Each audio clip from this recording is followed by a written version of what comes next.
Queridos, uma das expressões que eu mais tenho ouvido nesse tempo é: estou cansado, pastor. E quando a gente se aprofunda nesse estou cansado, a gente percebe que as pessoas estão cansadas fisicamente, né? Algumas demandas de trabalho nesse tempo aumentaram, ou o simples fato, né, do trabalho virtual, ou do trabalho do home office, ou das reuniões virtuais também no trabalho, têm sido muito cansativas. Então, às vezes as pessoas dizem: fisicamente, pastor, eu estou cansado. Também muitas pessoas têm dito a respeito das suas condições emocionais, né? As pessoas têm dito: pastor, eu estou emocionalmente cansado. Estou cansado de ver o meu filho calado, estou cansado de ver a minha filha calada, estou cansado de ver, né, que os planos dos meus filhos tiveram que ser adiados. Muitas vezes é um curso que ia se iniciar, né? Muitas vezes era o último ano da faculdade, era o último ano do ensino médio, e todo esse último ano muito prejudicado. Estou cansado de ver, né, o meu marido irritado. Estou cansada de eu mesmo estar muito irritada. Emocionalmente eu estou cansado. Muitas vezes também o cansado está relacionado, né, a essa falta de perspectiva, né? Eu tenho sonhado, eu tenho planejado, eu quero começar alguma coisa, mas como? De que forma eu vou fazer isso? Quando eu vou poder fazer isso com toda a liberdade e com toda a segurança? Algumas pessoas têm dito para mim também que estão cansadas até mesmo dos seus próprios medos, né? Medo de ser contagiado, medo de contagiar alguém que ama muito, né? Então, essa tem sido uma das expressões que eu mais tenho ouvido. Estou cansado, pastor. Estou cansada, pastor. E hoje, quando nós pensamos em recomeço, eu quero falar sobre um novo fôlego que você precisa desfrutar. Eu quero falar sobre um novo fôlego que está à sua disposição na pessoa de Jesus. Um novo fôlego que está à sua disposição na pessoa do Deus que te ama. Quando a gente olha para 1 Reis capítulo 19, eu quero convidar você a abrir também a sua Bíblia em 1 Reis capítulo 19 e ficar com o texto bíblico aberto. A gente percebe que também o profeta Elias estava cansado. É interessante a gente ver o profeta Elias cansado. Sabe do que o profeta Elias estava cansado? Da indiferença do povo, da dureza do coração do povo. Elias, ele vai diante de Acabe, o rei de Israel, que tem como capital Samaria, porque o reino estava dividido, e Samaria é a capital do norte, né, de Israel do norte. E Acabe, puxa, eu não sei porque o reino de Acabe, né, não fez com que o seu nome prevalecesse, acabasse logo, né? O reino de Acabe poderia ter acabado logo, mas o reino de Acabe não acabava. E Acabe meteu o pé pelas mãos, levou o povo para longe de Deus, né? Permitiu que a sua esposa, Jezabel, ela pudesse então incutir, trazer cultura, né, da religião sírio-fenício, e ali então eles adoravam ao Baal. Baal tinha uma esposa, Azarote. E o que era esta cultura religiosa? Essa cultura religiosa, então, era o deus da fertilidade. Então, os sacerdotes, eles faziam verdadeiras orgias para invocar a fertilidade. É daí que, né, a gente vê aí, né, os prostitutos ou as prostitutas cultuais, né, é de Baal, é dessa cultura aí, né, dessa religião sírio-fenícia, que a esposa de Acabe, Jezabel, implementa no reino de Israel do norte, lá em Samaria. Ó, Samaria de novo. Vocês conseguem entender porque judeus e samaritanos, ou sul e norte, ainda tinham muitas diferenças? E aí então Israel está vivendo isso na mão de Acabe. E eu estava orando para que o reino de Acabe acabasse logo, mas não acabava. Mas o reino de Israel está vivendo isso na mão de Elias, ele vai então no capítulo 17, ele vai então confrontar Acabe. E vai convocar Acabe para identificar quem de fato é Deus. Agora imagine, Baal era o deus da fertilidade.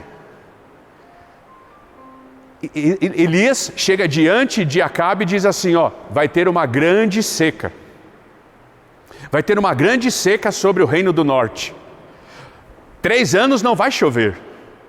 Vocês vão passar por grandes dificuldades. Imagine Jezabel dando risada para Elias, dizendo, você está de brincadeira. A gente adora Baal, a gente adora o Deus da fertilidade. Vai ter chuva, a terra vai dar fruto e nós vamos viver em abundância. E ali então Elias diz o seguinte, então vamos fazer assim. Vocês querem saber quem é Deus de fato? Vai ter seca, vai ter fome. Então, já que vocês acham que não vai ter, então vamos pedir que Baal mande chuva. E aí vocês conhecem a história, né? Os 450 profetas de Baal, mais os 400 profetas de Azerote, 850 profetas desta cultura religiosa, vão então fazer o seu holocausto, colocar a sua oferta, e ali vão invocar chuva, vão invocar que Baal haja, vão invocar que Baal esteja mandando chuva. E o texto bíblico diz que lá por volta do meio-dia, esses profetas entram em transe, porque não caía chuva. E aí Elias começa meio que fazer bullying com eles. Será que Baal está muito ocupado? Ei, grita mais alto, acho que Baal não está ouvindo. Ei, será que Baal está conversando com outra pessoa e não está dando atenção para vocês? Ei, o que está acontecendo com Baal que não cai chuva? E eles em transe, esses 850 profetas de Baal em transe, começaram a fazer o quê? Se machucar. Começaram a se chicotear, para ver se caía a água do céu, para ver se chovia, para ver se aquele holocausto pegasse fogo.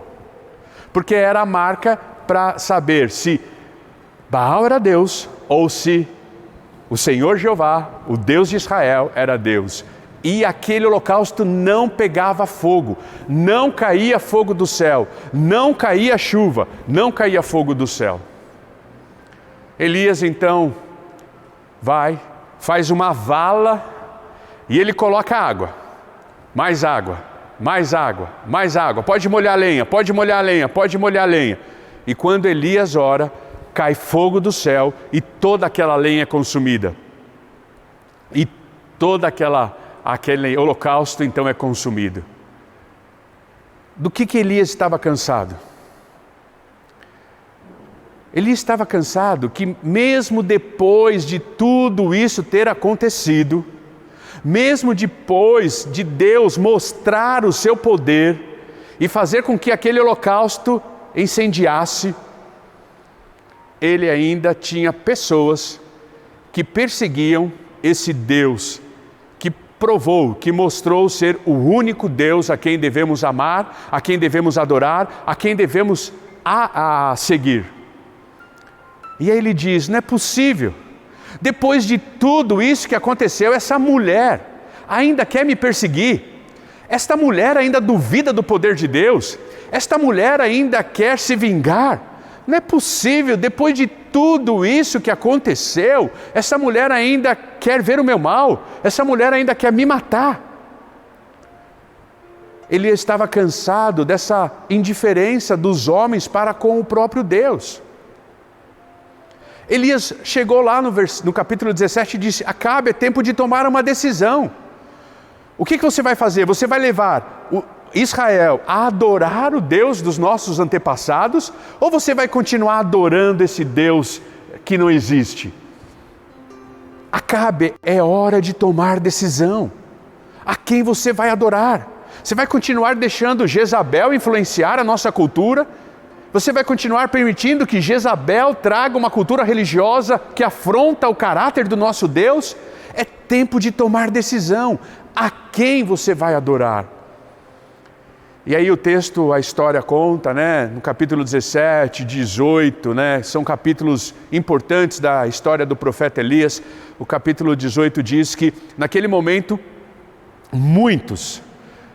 naquele momento em que o holocausto oferecido ao Deus de Israel pega fogo, muitos perceberam que o Deus de Elias é o Deus verdadeiro e mataram os profetas de Baal, os 850 profetas de Baal com a sua esposa Azarote. Mataram. Ou seja, parte do povo reconhece o Deus de Israel, mas parte do povo ainda continua duvidando do Deus de Israel. E Elias estava cansado disto. O texto bíblico diz então que Elias começou a viver um momento emocional difícil.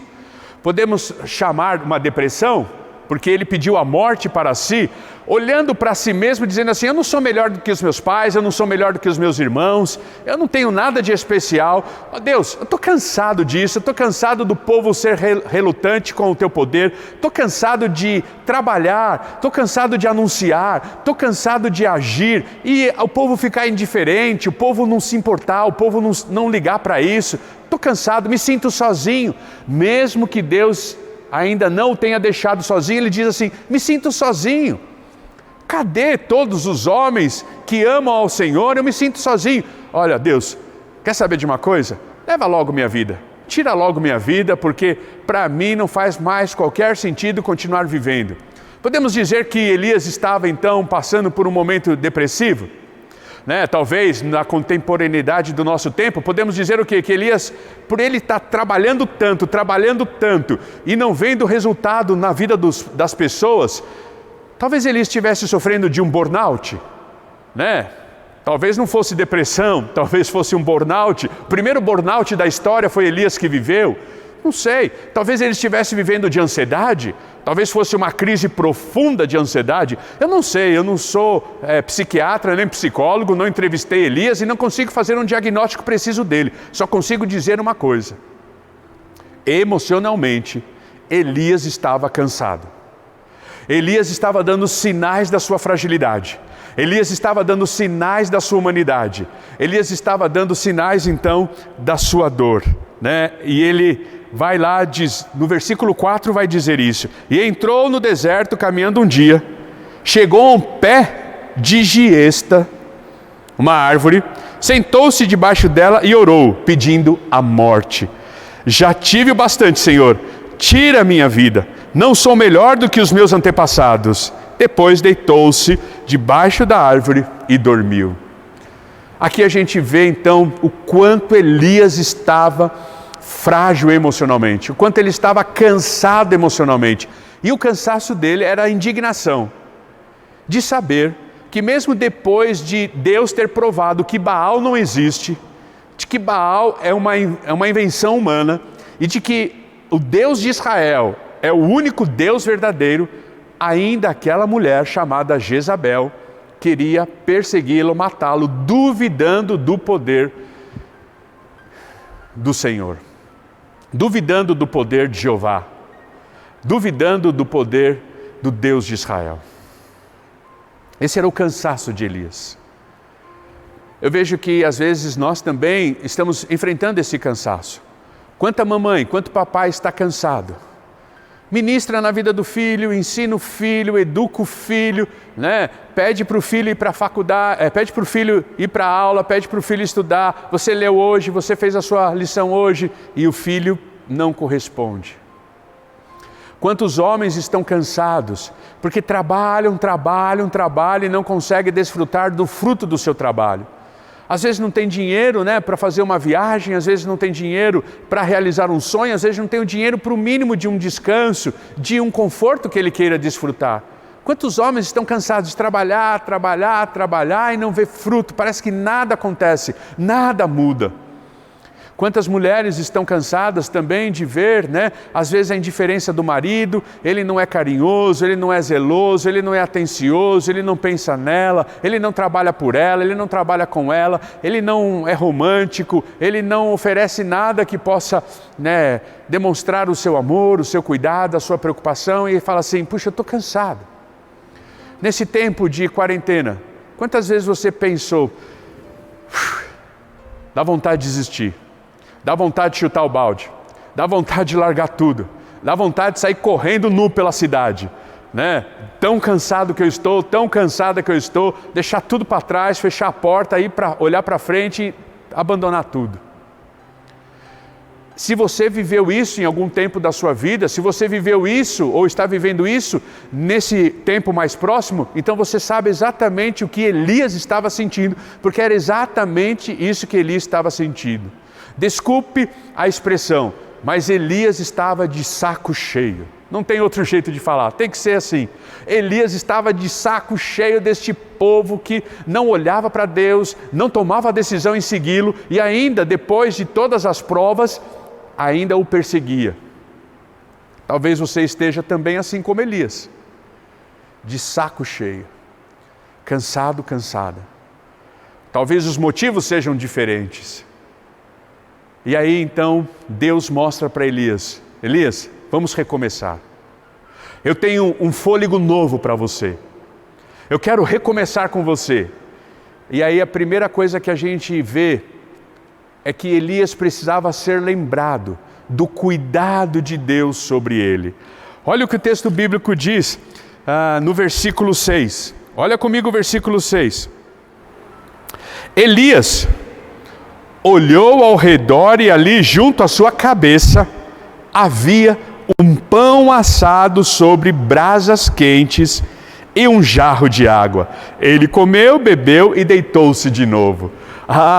Ali havia um pão caseiro quentinho. Você consegue sentir o cheiro?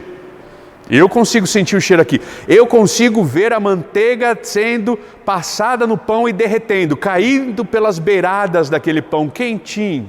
Aquele pão caseiro. Eu fico imaginando, né? Será que era um pão de alho que ele tinha feito numa churrasqueira e estava dando um pão de alho para Elias?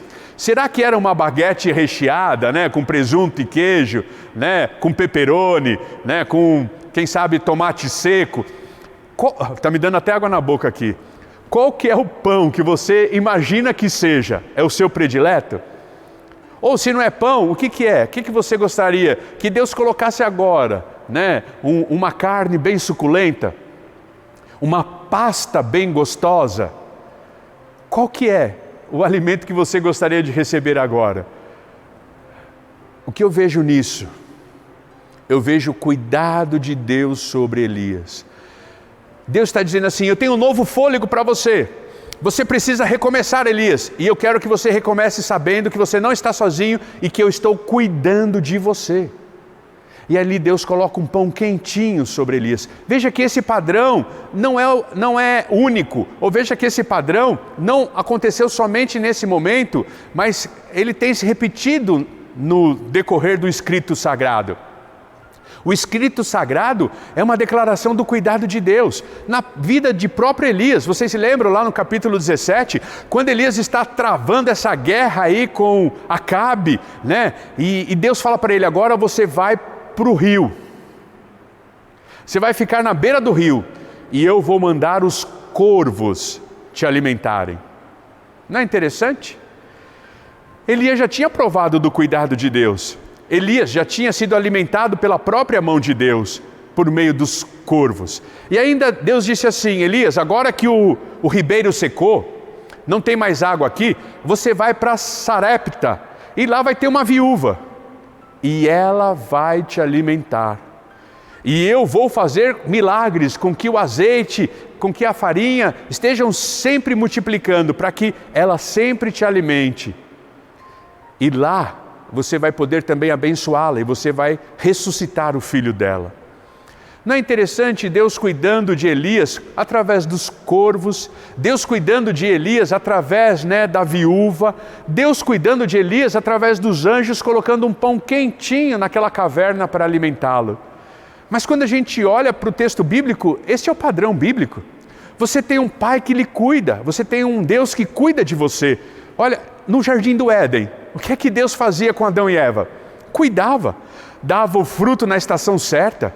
E ali Deus cuidava deles, tendo o desejo de passar todos os dias no final da tarde para bater um papo com eles e saber como eles estavam. Quando a gente vê em Êxodo, Deus cuidando, Deus de novo cuidando do povo de Israel durante o deserto. De que maneira Deus alimentou o povo de Israel no deserto? Codornizes.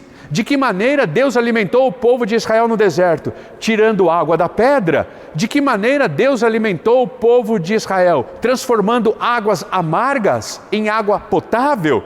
Veja, Deus sempre cuidando dos seus. Quando a gente olha, por exemplo, para aqueles que estão aflitos, para aqueles que estão abatidos como Ana, Deus dá um Samuel. Deus está sempre cuidando dos abatidos, Deus está sempre cuidando dos aflitos, Deus está sempre cuidando daqueles que estão sem esperança, como é Daniel na cova dos leões. Quem estava lá cuidando de Daniel? Deus. Quem estava lá cuidando dos amigos de Daniel na fornalha? Deus cuidando, sendo o quarto homem da fornalha. Deus sempre cuidando. Quando você olha para este texto, é um tratado do cuidado de Deus. A gente vê Deus cuidando, por exemplo, dos profetas, não só como Elias, mas Jonas, lá no ventre de um grande peixe. Quem estava lá cuidando de Jonas? O Deus. Nós vemos, Deus cuidando daqueles que são desfavoráveis, ou daqueles que são preteridos, como o povo de Israel no tempo de Ester, e Deus vai cuidar do povo de Israel levantando a rainha Ester. Deus cuida daqueles que estão decepcionados também. Quando nós olhamos para o texto bíblico, a gente vê um tratado do cuidado de Deus. Vamos para o Novo Testamento. Deus também cuidou de uma multidão, fazendo o que, igreja? Multiplicando pães e peixes. Não é curioso isso, que Deus está sempre mostrando o cuidado dele pelo alimento? No Novo Testamento, Deus multiplica pães e peixes. Não é curioso que Deus também vai cuidar dos seus discípulos nas tempestades do mar da Galileia? Quantas tempestades, e Deus estava lá cuidando dos seus discípulos. Este livro aqui é um tratado do cuidado de Deus. E por que Deus cuida? Porque Ele te ama. E por que Deus cuida de mim? Porque Ele me ama. Porque Deus cuidou de Elias? Porque Deus ama Elias. Como Deus amava Adão e Eva, como Deus amava Jonas, como Deus amava Daniel, os seus amigos, como Deus amava Ana e disse assim, nos seus desesperos, Ana, eu ouço a sua oração e lhe dou Samuel. Como a gente sabe que Deus cuida de nós, porque Deus nos ama. E quando a gente olha para Davi, o rei Davi, o rei Davi vai dizer assim no Salmo 37, versículo 5. Um dia, eu já fui jovem. Hoje, eu sou velho. Mas a minha experiência e na minha vivência, agora que eu sou velho, eu posso afirmar para você duas coisas.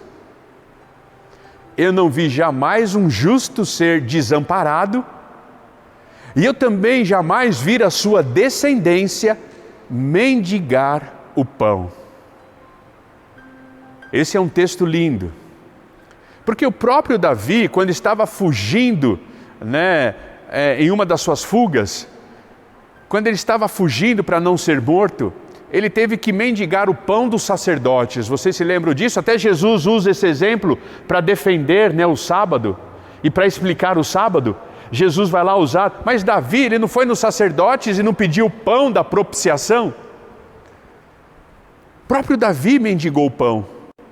Mas o que é que Davi está falando quando ele diz, eu jamais vi um justo ser desamparado, e eu jamais vi a sua descendência mendigar o pão? Davi está falando assim, eu jamais vi um justo que não experimentasse do cuidado de Deus. Mesmo que ele venha mendigar o pão, ali está a provisão de Deus, ali está a vontade de Deus, ali está o cuidado de Deus sobre a vida dos justos, sobre a vida do filho dele, sobre a vida da filha dele. Talvez você queira recomeçar. Talvez você precise de um fôlego novo. Conte com o cuidado de Deus. Ele te ama. E a gente percebe esse cuidado de Deus nas maneiras afetuosas, fraternais, que o texto bíblico descreve Deus. O texto bíblico descreve Deus como pai. Não esses pais que abandonam filhos, que colocam uma criança na porta, que vendem crianças. Não, isso daí não é pai. Isso daí é qualquer outra coisa, menos pai. Eu estou falando de pai. Pai que é pai de verdade. Pai que ama. Pai que é referência para nós, Pai que luta para ser exemplo, Pai que dá a sua vida por nós se for possível. O texto bíblico diz que Deus é Pai. Por isso Ele cuida de você. Por isso Ele ama você. É interessante porque o próprio Jesus vai dizer em Mateus, né? Se eu, sendo mau, sei dar boas coisas aos meus filhos, imagine Deus. Pai perfeito, Pai inigualável, inatingível. Outra expressão afetuosa da palavra de Deus, pastor. Sabe por que Ele cuida de você? Porque Ele é pastor. Ele é o bom pastor. Ele é o pastor que dá a vida pelas ovelhas. Ele é o pastor que não permite que nada venha nos faltar. Ele é o bom pastor. Ele é o pastor que pega a ovelhinha no colo, que massageia, que apara a lã, que dá remédio, que cura a ferida, que passa óleo. Ele é o Pai que nos carrega no colo, mas Ele também é o pastor que nos provê tudo o que precisamos, o bom pastor que nos auxilia em todas as necessidades. Mas olha outra figura afetuosa que a palavra de Deus diz, Ele é noivo. Ele é noivo. Você já viu um noivo que é noivo de verdade, maltratar a noiva? O noivo dá tudo que a noiva quer. Um noivo, estoura cartão de crédito, estoura cheque especial para realizar o sonho da noiva, de decorar a igreja, de comprar o vestido mais lindo, de fazer a festa mais bonita, de sonhar com a lua de mel. O noivo faz tudo o que é possível e impossível para agradar a noiva. Sabe por que Ele cuida de você? Porque Ele é noivo, porque nós somos a noiva de Jesus, nós somos a noiva do noivo. Então Ele cuida de você. Ele cuida de você porque Ele é noivo. Quer ver uma outra expressão afetuosa da Bíblia em relação a Deus? Ele é amigo. João capítulo 15 diz que Jesus não é mais simplesmente o nosso Senhor, mas Ele é nosso amigo, que como Senhor compartilha tudo com os servos. Sabe por que Ele te ama? Sabe por que Ele cuida de você? Porque Ele é seu amigo. Ele quer o seu bem, Ele quer caminhar com você, Ele faz questão de andar com você, Ele faz questão de estar perto de você, Ele faz questão de entender você, Ele faz questão de aceitar o que você pode oferecer a Ele. Ah, quantas expressões afetuosas, de um Deus que cuida de nós. Então, você precisa de um fôlego novo? Você está se sentindo maltratado, maltratada, mal cuidado, mal cuidada, você está se sentindo cansado, cansada? Deus está te dando um fôlego novo na manhã desse domingo. Sinta, creia no cuidado de Deus. Mas é interessante porque também Elias precisou ser lembrado que ele tem um Deus que o orienta. E ele tem um Deus que espera que aquele que o siga faça a sua vontade. Olha comigo o versículo do capítulo 19 ainda. Olha comigo, por exemplo, o versículo 8. Então, ele se levantou, comeu e bebeu. Fortalecido com aquela comida, viajou 40 dias e 40 noites até chegar a Horebe, o monte de Deus. Sabe, no recomeço das nossas histórias, para eu e você que precisamos de um fôlego novo, além do cuidado de Deus, nós temos o nosso Horebe. O Horebe significa a orientação de Deus para a nossa vida. Significa o renovo da aliança de Deus conosco. Significa a presença de Deus na nossa vida. E significa a perspectiva de eu ter que continuar obedecendo a Deus, por mais difícil que seja. Veja, para Elias chegar no Horebe, o monte de Deus, demorou 40 dias. Quando Deus coloca aquele pãozinho quentinho, e diz assim, o que é que você está fazendo aqui, Elias? Ele então é convidado, ele é desafiado a sair daquele lugar e obedecendo a Deus, em obediência a Deus, seguindo a orientação de Deus, ir até Horebe. Vocês sabem a importância de Horebe no Antigo Testamento, da península do Sinai. É em Horebe que Moisés vai ver a primeira manifestação de Deus naquela sarça que não se consumia. É ali que Moisés tem a conversa com Deus. É em Horebe que Deus se revela a Moisés, que Deus convida, tire as suas sandálias porque aqui é território santo. Moisés, é tempo de resgatar o povo de Israel. É tempo de peregrinar. Então é ali na sarça ardente, em Horebe, que Deus chama Moisés.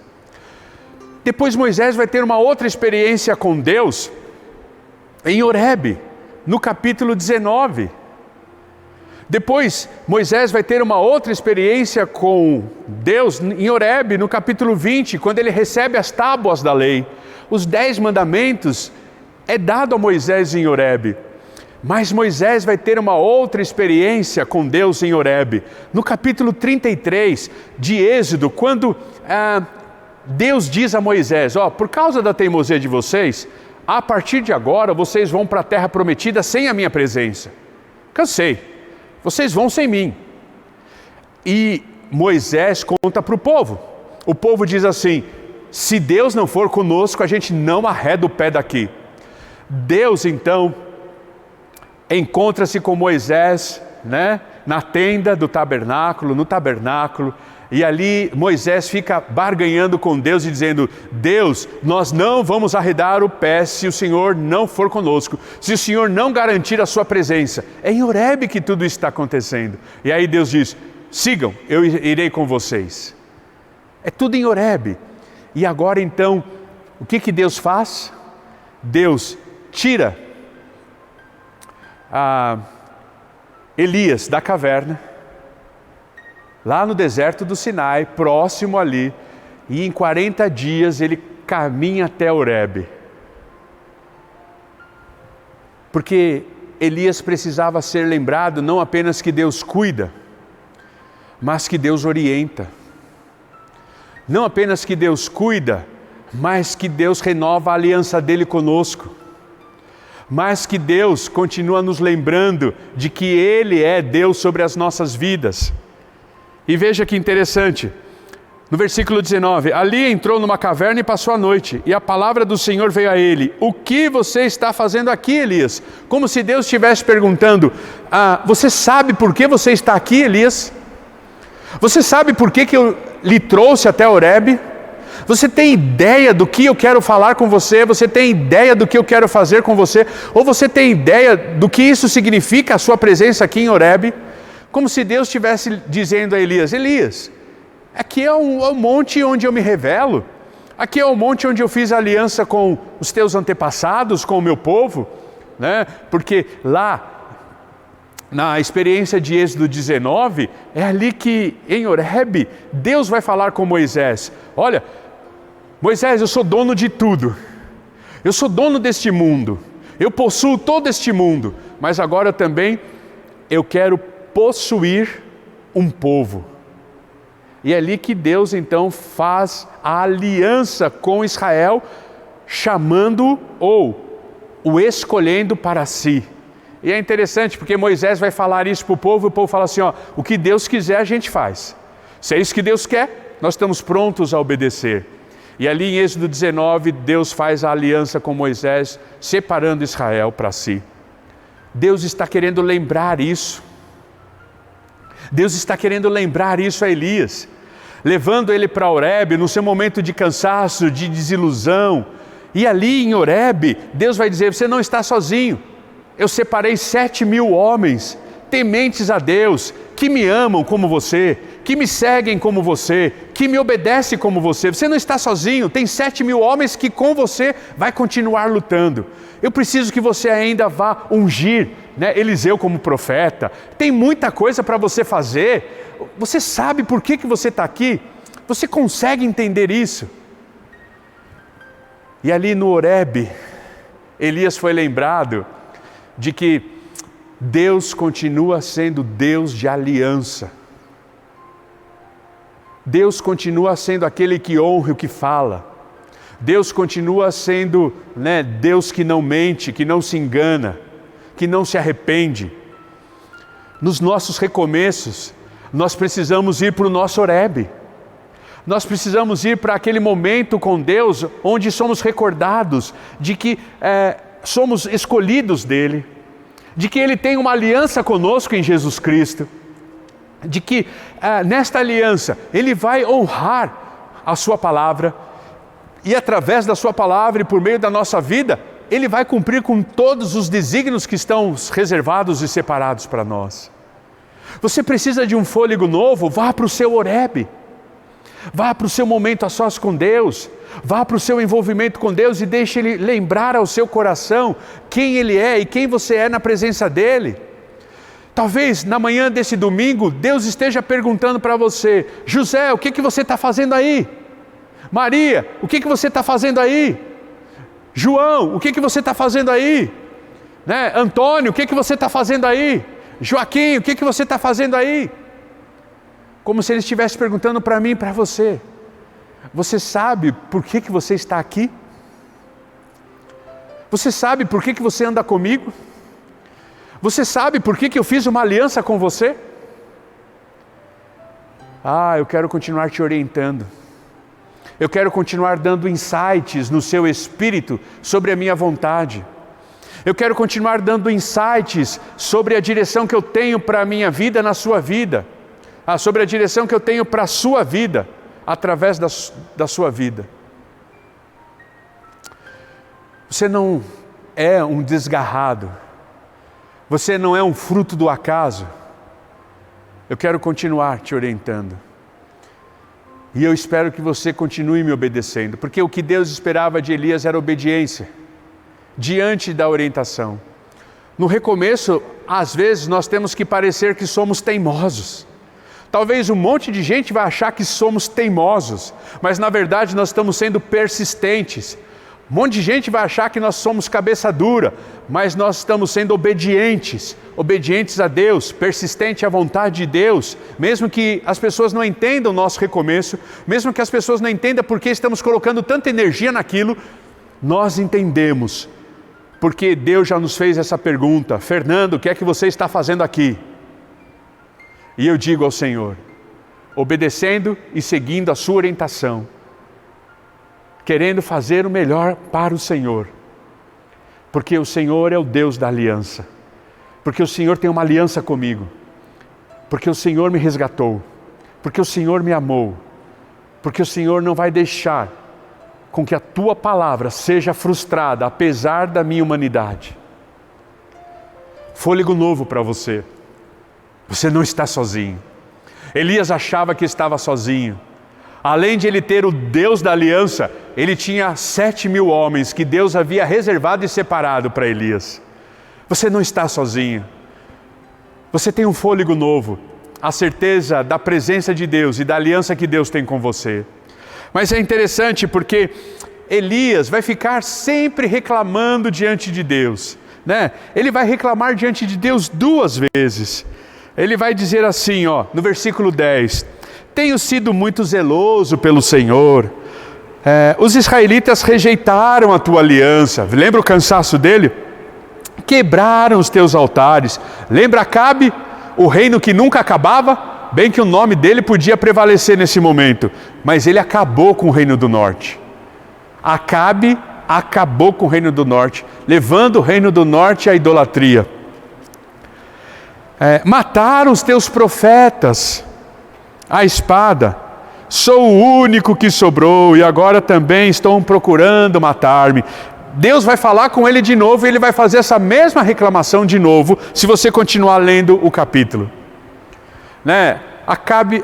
Elias vai dizer assim: mas eu sou um pobre coitado. Esse povo não tem jeito, não adianta ministrar, não adianta o Senhor mandar fogo do céu, fazer com que a lenha se queime, mesmo úmida. Não tem jeito. Eu agora estou sozinho, Os seus profetas todos morreram, só sobrou eu. E agora eu também vou morrer, não vai ter jeito.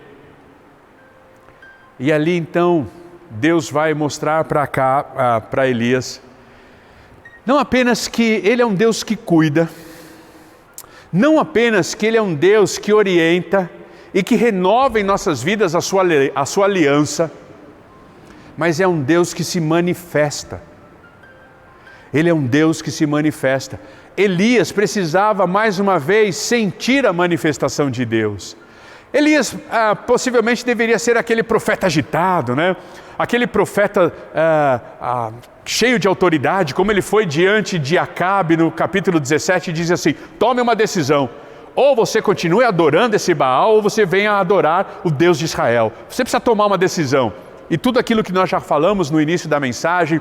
Então, talvez Elias, ele esperasse que Deus se manifestasse como um trovão, como um som forte, porque talvez esta era a maneira de Elias agir, né? Talvez um colérico que está sempre agindo com intensidade, sabe? Tudo que faz é muito intenso.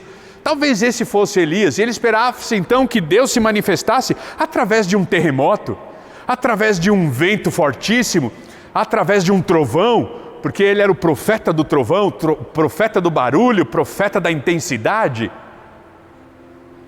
Mas Deus mostrou para ele que ele, Deus, o Deus que cuida, o Deus que orienta, se manifesta da maneira que ele quer se manifestar. E o texto bíblico diz então que enquanto Elias esperava que Deus se manifestasse por meio de um vento, enquanto Elias esperava que Deus se manifestasse pelo terremoto, enquanto Deus esperava que Deus se manifestasse pelo fogo, que se manifestasse pelo trovão, o texto bíblico diz, no versículo 12, depois do terremoto houve um fogo, mas o Senhor não estava nele. E depois do fogo houve o murmúrio de uma brisa suave. E Elias entendeu que era Deus falando. Quando Elias ouviu, puxou a capa para cobrir o rosto, saiu e ficou à entrada da caverna. Nos nossos recomeços, para você que precisa de um fôlego novo, você tem que estar pronto, esperando a surpresa de Deus. Você tem que estar pronto para se permitir ser surpreendido. Você talvez tenha que abrir mão, dos seus conceitos a respeito de como Deus se manifesta, de como Deus se revela, porque Ele continua se revelando. E Ele não se revela sempre da mesma maneira, da mesma forma como eu acho que Ele deve se revelar, na minha compreensão, no meu entendimento humano. Elias precisava ter a certeza de que Deus iria continuar cuidando dele. Elias precisava ter a certeza de que Deus iria continuar orientando. E por isso, Deus se manifestou. Deus passou como uma brisa calma, uma brisa suave, um murmúrio gostoso, doce, sensível. E ali chamou Elias, e ali falou com Elias, e ali deu as orientações para Elias. Sabe, de tempo em tempo eu penso que perdemos oportunidades de termos um fôlego novo na vida, porque colocamos Deus numa caixinha idealizada pelo meu coração, pela minha inteligência, pelo meu conhecimento, e quando vemos Deus agindo fora dessa caixinha, não temos certeza que é Deus, duvidamos que é Deus, ficamos inseguros se é Deus. E Deus veio para Elias e disse assim: Elias, quebre todos os seus paradigmas, quebre toda a sua percepção a respeito de como eu deveria me manifestar com você, porque eu me manifesto do jeito que eu quero, de uma maneira que você vai entender, mas não da maneira que você espera, que você idealizou, que você desejou. Talvez você precise estar sensível e aberto para as manifestações de Deus em sua vida, para que você receba esse fôlego novo no seu recomeço. Talvez você precise quebrar os seus próprios tabus. Talvez você precise passar por cima de alguns preconceitos, para entender que Deus fala de maneira diversificada. E Ele usa pessoas de maneiras diversificadas. E Ele usa tempos e estações de modo criativo, mas inteligível, para que você possa sentir a manifestação dEle. Então, quando Deus agir, e Ele agir fora da sua caixinha, fora do seu quadrado, fora do seu espectro do conhecimento, deixe Ele dar a certeza ao seu coração de que é Ele falando com você, de que é Ele murmurando no seu espírito, de que é Ele agindo e se manifestando na sua vida, para garantir que você está no caminho certo do seu recomeço. Vive esse fôlego novo com Deus. Vive esse fôlego novo do seu entendimento ou do seu envolvimento com Deus. Viva esse fôlego novo do agir de Deus em sua vida. Mas não perca a oportunidade de viver o recomeço que Deus tem para você. O texto bíblico vai terminar dizendo então que depois de Elias murmurar de novo, reclamar de novo, olha lá, o versículo 10 sendo repetido no versículo 14. Tenho sido muito zeloso e blá, blá, blá, blá, blá, e a lalainha, né, de Elias. O Senhor lhe disse: volte pelo caminho de onde veio e vá para o deserto de Damasco. Chegando lá, unja Azael como rei da Síria, unja também Jeú, filho de Ninsi, como rei de Israel, e unja Eliseu, filho de Zafaté, de Abel-Meolá, para suceder a você como profeta. E ali então vemos o recomeço do profeta Elias. Na manhã de hoje eu quero lembrar a você. Na manhã de hoje eu quero fazer um convite a você. Eu também me sinto às vezes muito cansado. Muito cansado porque as lutas são grandes. Os desafios são grandes.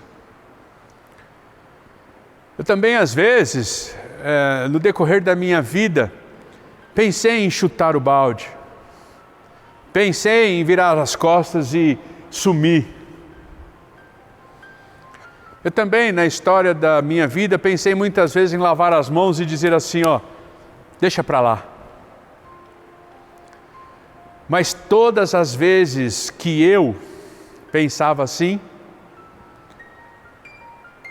Deus me recordava do cuidado dele sobre a minha vida.